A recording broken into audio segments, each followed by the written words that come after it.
Assalamualaikum warahmatullahi wabarakatuh. Perkenalkan, nama saya Adriatman Pradana Putra, NIM F2019 01039, kelas C1. Saya mahasiswa dengan program studi S1 Farmasi, Universitas Mandala Waluya Kendari. Di video ini, saya akan menjelaskan tentang anti kanker.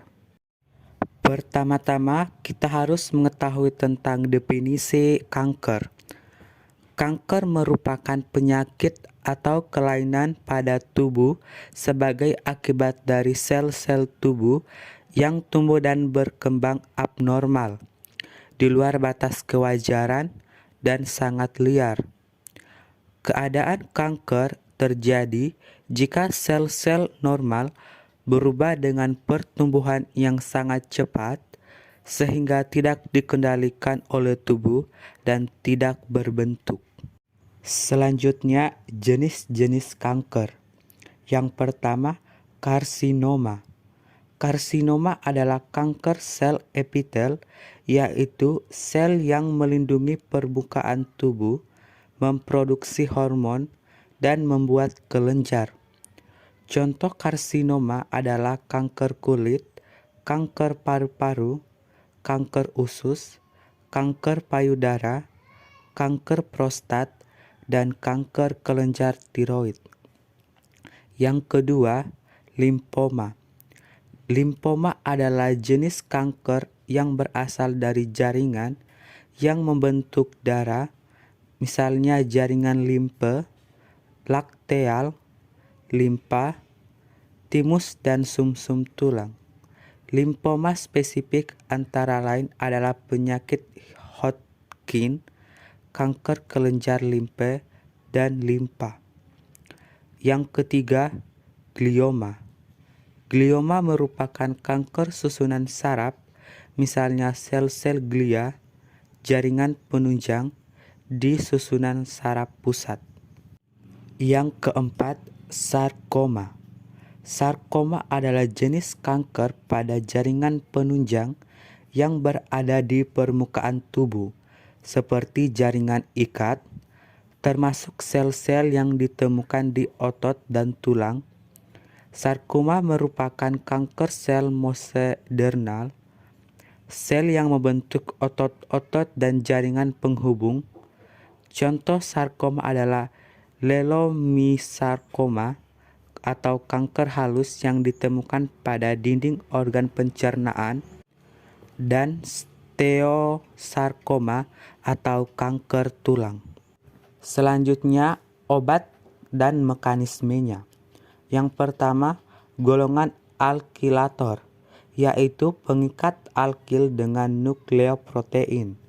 Contoh obatnya chlorambucil, siklofosfamid, busulfan, karmustin, dan lain-lain. Yang kedua, golongan antimetabolit, yaitu mengganggu kebutuhan nutrisi untuk kehidupan sel. Contoh obatnya yaitu fluorourasil, citarabim, methotrexat, dan lain-lain. Yang ketiga, golongan hormon, yaitu mengurangi kemungkinan perkembangan sel. Hormon ini umumnya digunakan sebagai terapi penunjang. Contoh obatnya yaitu dietilestradiol, testosteron priovionat, dan lain-lain. Yang keempat, antibiotik, yaitu berikatan dengan DNA sehingga fungsi DNA terganggu. Contoh obatnya yaitu anthraskilin, bleomycin, dektinomycin, dan lain-lain.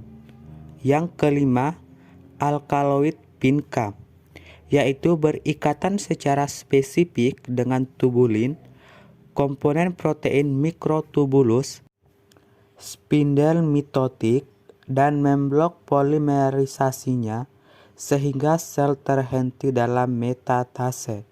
Contoh obatnya vinblastin dan vincristin.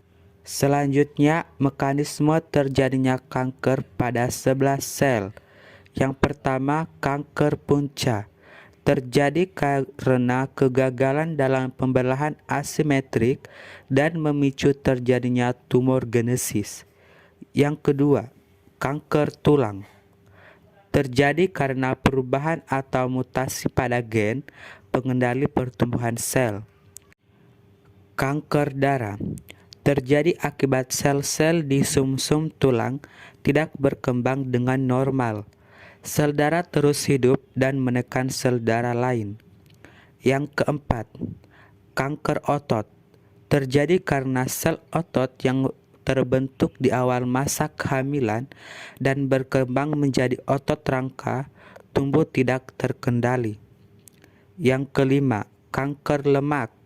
Terjadi akibat genetik atau terkena paparan zat kimia seperti arsenik, dioksin, dan herbisida.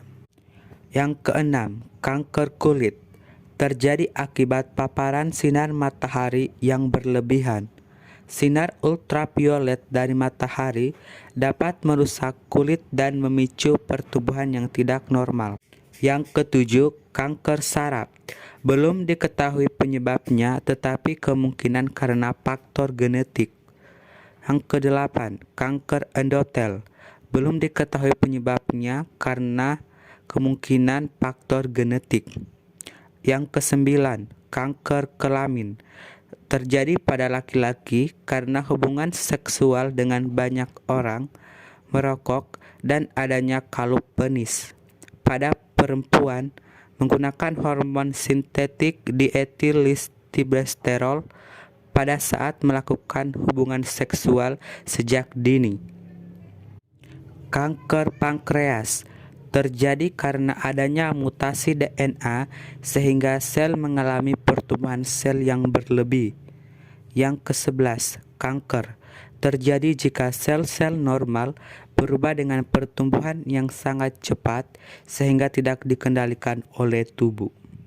Selanjutnya, contoh sel kanker dan tempat kerjanya. Di sini saya mengambil contoh sel pankreas. Pankreas bekerja pada kelenjar endokrin, di mana pankreas memproduksi insulin untuk membantu tubuh menyimpan glukosa. Sebaliknya, ketika kadar gula darah menurun, pankreas memproduksi glukagon untuk mengambil glukosa dalam hati dan sel otot didorong ke dalam darah. Itulah penjelasan saya mengenai anti kanker. Semoga bisa dipahami dan saya ucapkan terima kasih. Assalamualaikum warahmatullahi wabarakatuh.